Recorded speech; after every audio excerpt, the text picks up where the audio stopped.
Euronews to AFP. Zelenskyy warns Russians are stepping up attacks in eastern Ukraine. Ukraine's military is facing an increase in number of attacks from Russia in the country's east, especially around disputed town of Avdiivka. President Volodymyr Zelenskyy said on Tuesday, Moscow forces have been trying to surround industrial city, which has become one of the hottest spots of conflict. For a month, the army reported an increase in number of enemy attacks, the Ukrainian president said on his Telegram channel, referring to eastern Avdiivka, Kupiansk and Donetsk regions. Volodymyr Zelenskyy stated that his soldiers protected their positions and also carried out attacks.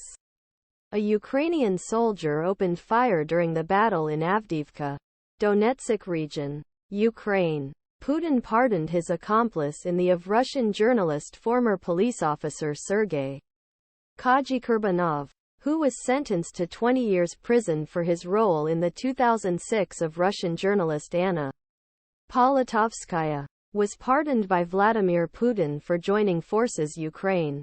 His lawyer told AFP on Tuesday, I heard from his family that he was offered a contract from the beginning of the special military operation. He did it, and when the contract expired, he was pardoned by presidential decree, said lawyer Alexei Mikhalchik. Uses the euphemism common in Russia for the attack launched against Ukraine in February 2022. According him, client was supposed to serve his sentence until 2030, but was offered a contract in exchange for amnesty due past experience in the Russian Special Forces unit. Tens of thousands of Russian prisoners signed such contracts with the military or paramilitary formations like Wagner's.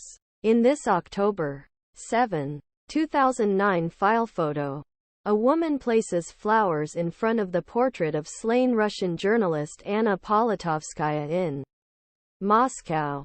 Pavel Golovikin. Copyright 2021 AP. Ukrainian MP detained on allegations of treason. A court in Kiev detained Ukrainian lawmaker Alexander Dubinsky, accused treason on behalf of Russia. Ukraine's State Bureau investigation said on Tuesday. The trial began Monday evening and was held behind closed doors at the request of prosecutors. According to Ukrainian media, the detention decision was made at midnight. Dubinsky, 42, confirmed on Telegram that would remain in custody for at least 2 months and said he believed was the victim of persecution for his views. New Year in prison for those who criticize the government, he said. DBR accuses highly controversial MP being part of criminal group acting on orders Russian special services with aim discrediting Ukraine on international stage. According a press release from DBR, Russia spent at least €9.3 million finance this group whose task was worsen Kyiv's relations, in particular, with its ally Washington and slow down the country's plans to join European Union and NATO. DBR said it was the MP's duty, a former journalist accused of corruption in the past, to organize a media campaign for this P.